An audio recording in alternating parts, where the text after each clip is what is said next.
We know how to find it, we'll make sure Crystal knows how to find you. Our next testifier is Douglas Greene, New York State Chapter of Normal. Senator Kruger and Assemblymember Peoples Stokes, good afternoon, and thank you for inviting our state NORML, which is the New York State Chapter of the National Organization for the Reform of Marijuana Laws, to testify about creating a system for the taxation and regulation of marijuana in New York State. Last year, there were about 36,000 people arrested in New York State whose most serious charge was for violating the Penal Law Section 22110, which makes possession of more than 25 grams, but less than 2 ounces of marijuana, or any amount of marijuana that is burning or open to public view, a Class B misdemeanor, which is punishable to 3 months in jail and a fine of up to $500. Based on the work of the Marijuana Arrest Research Project and the cost of marijuana arrests in New York City, we estimate the cost of a low-level marijuana arrest is about $1,000 to $2,000 per arrest. So last year alone, New York State spent $36 to $72 million on arresting people for small amounts of marijuana. And over the past decade, we spent about $418 to $836 million to arrest young men of color, mostly young men of color, mostly from New York State, for small amounts per plant. But the financial cost of these arrests is not the most egregious aspect of New York State's marijuana arrest crusade.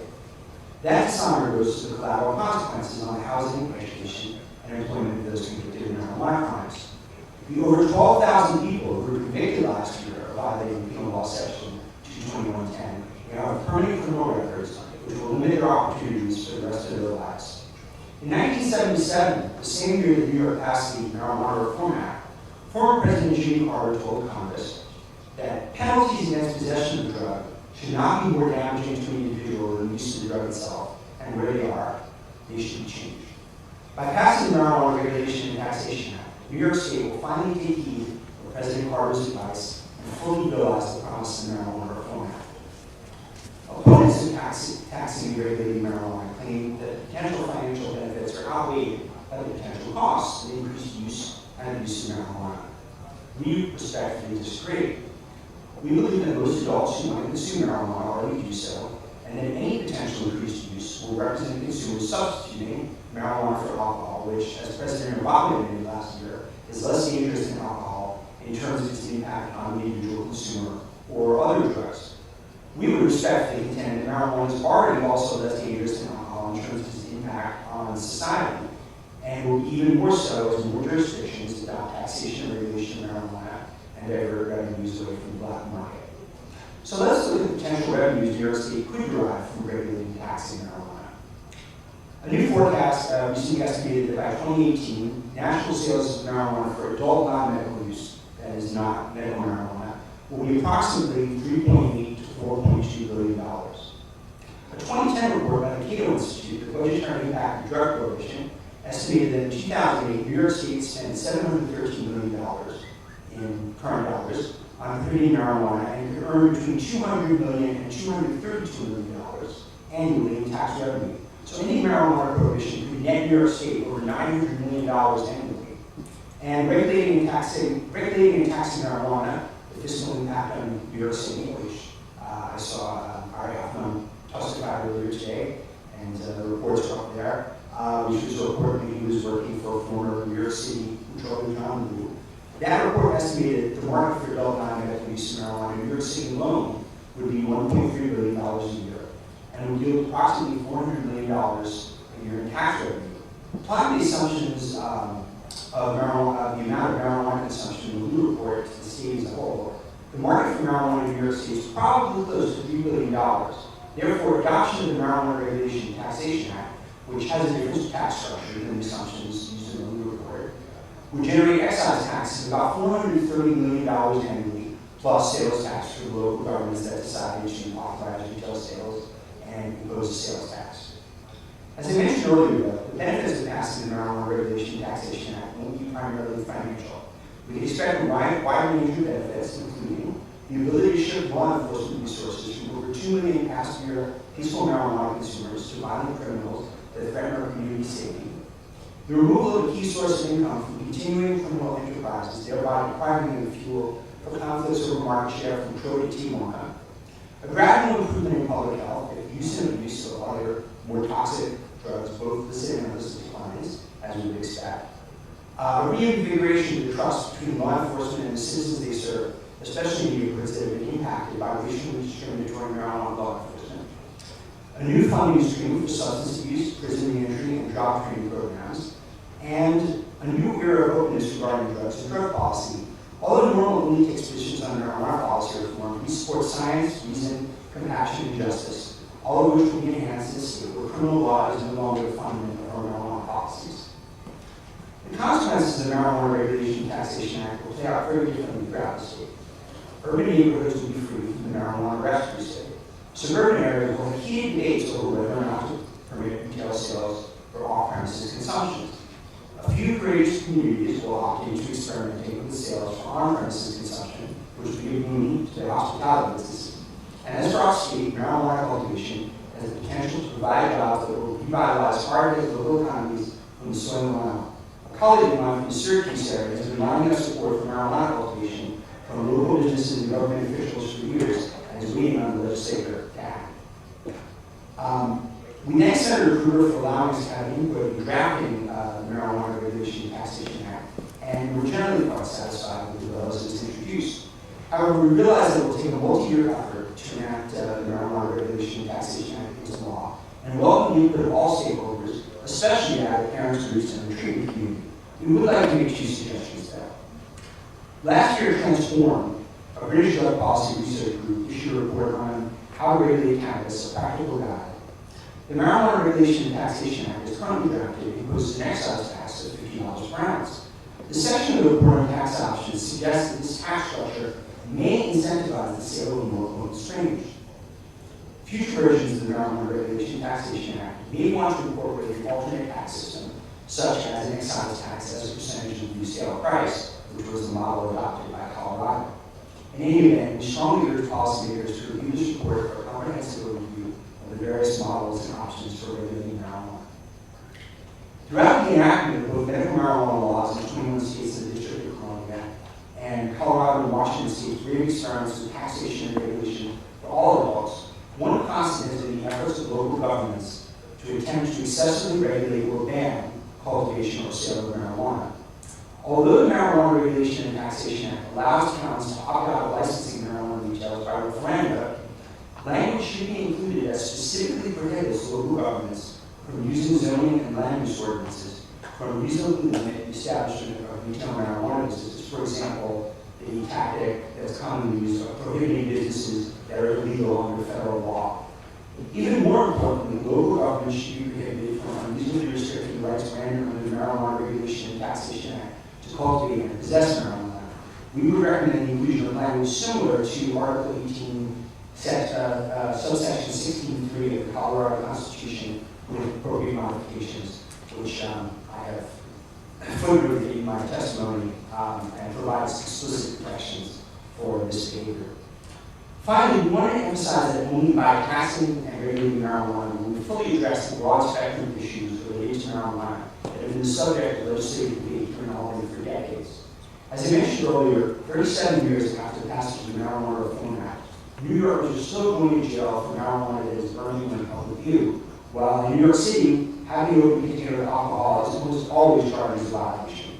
And it's been 17 years since Assemblyman Gottfried introduced a medical marijuana bill, but marijuana is medically beneficial for many New Yorkers who don't suffer from a severe debilitating or life-threatening condition, which is the standard to be a certified patient under the Compassionate Care Act.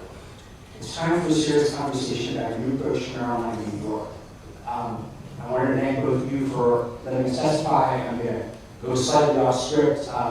This Thursday and Friday, my compatriots from the Drug Policy Alliance, Gabriel Singh and Julie Holland up there, have organized a forum on the LaGuardia Committee report at the age of 40. The age of 70. It was in 1944 when Fiorillo LaGuardia decided to strike back the propaganda that was coming out of the Federal Bureau of Narcotics under Harry Anslinger, who was sort of the first drug czar, and issue a report telling the truth about marijuana.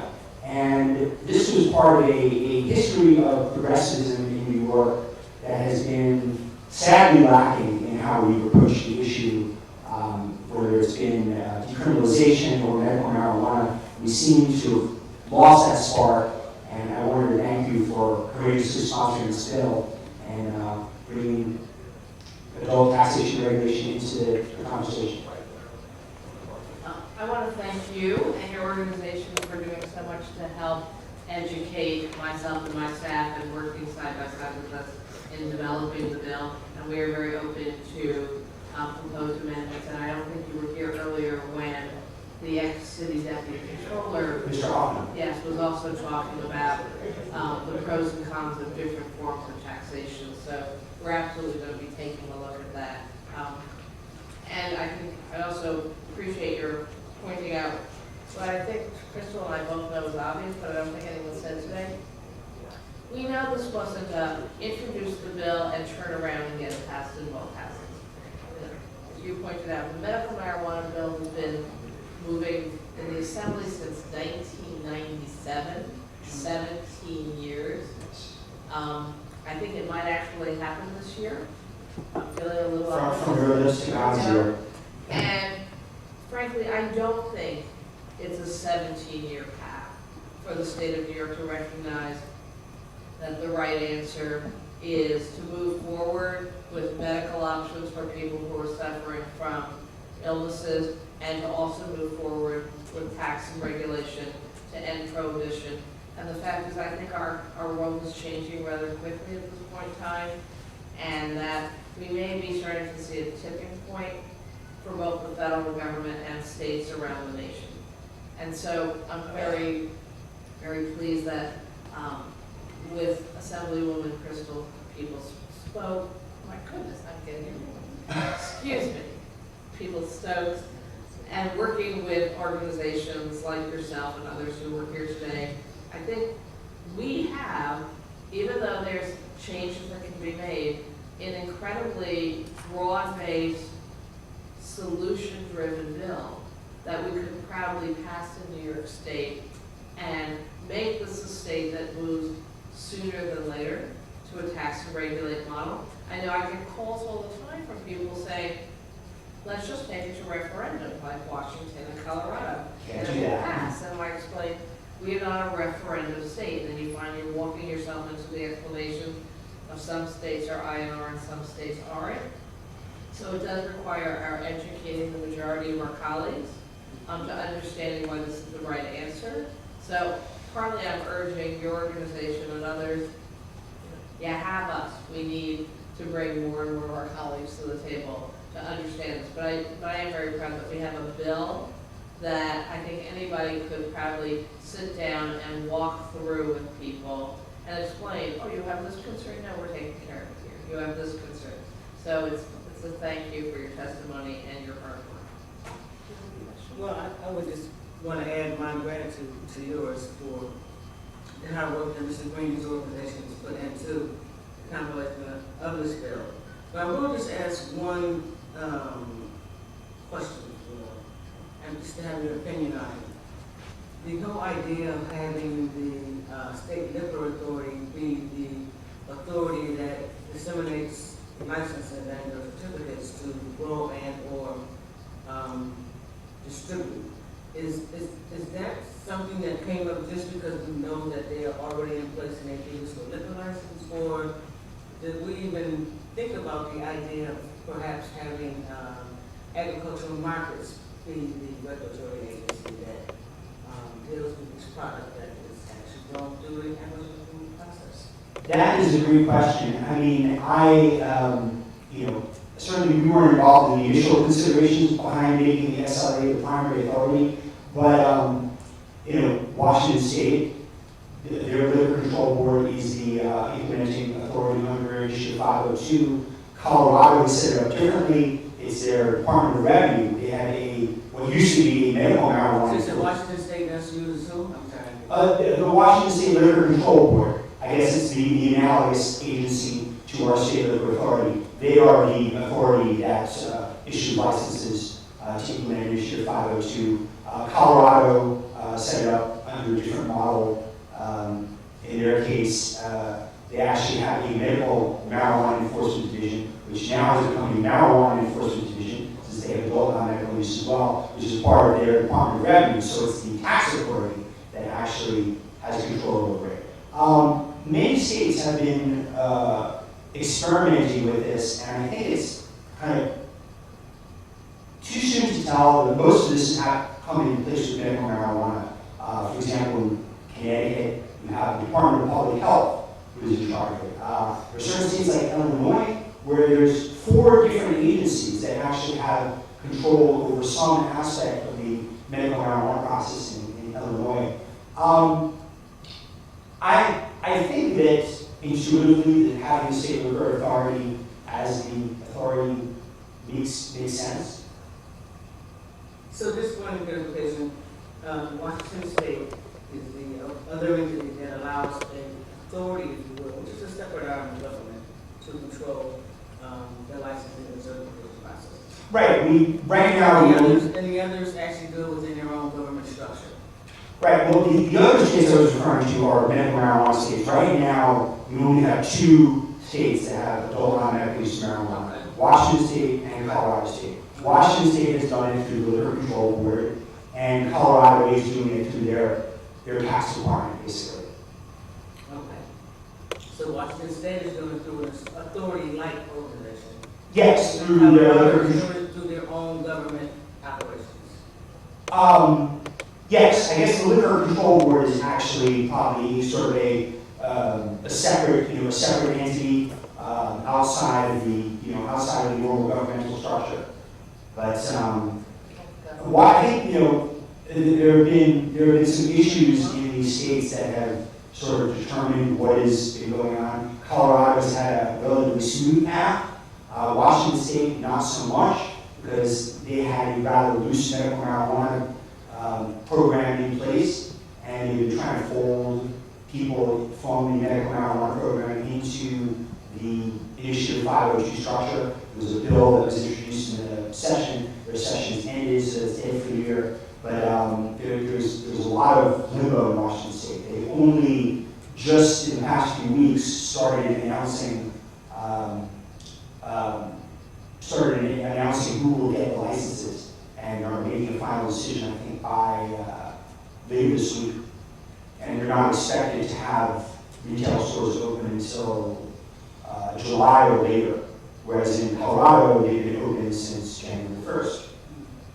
Do they have limitations on who can get stores, say, can somebody from New York go to Washington and get a store? I'm not exactly sure how Washington is doing that. I know that Washington State will be permitting non-residents to purchase marijuana. What Colorado's done is that if you're a resident, you can purchase up to an ounce. If you're a non-resident, you can purchase up to a quarter of an ounce. Now, there's nothing stopping people from going to multiple stores in either of those circumstances, but yes, in both of those states, they are allowing non-residents to purchase. To go and buy, but you were asking the non-residents to open a store. Oh, no. I just want to be clear on that, because I think that's I mean, states have been very, very restrictive on who can get into these businesses. And for example, there have been a lot of people who've been moving to Colorado to establish residency there, because you have to be a resident to work in a store, to have equity. Actually, a good friend of mine had notes, very high interest notes, because he was here in New York and could not get equity in these stores. Well, I do know that a lot of people are moving from New York State specifically to both engage in business and to get healthier. Right, mostly to get their medicine, unfortunately, Yes. which is sad. Well, thank you again. Thank you both. Thank you. And our last speaker is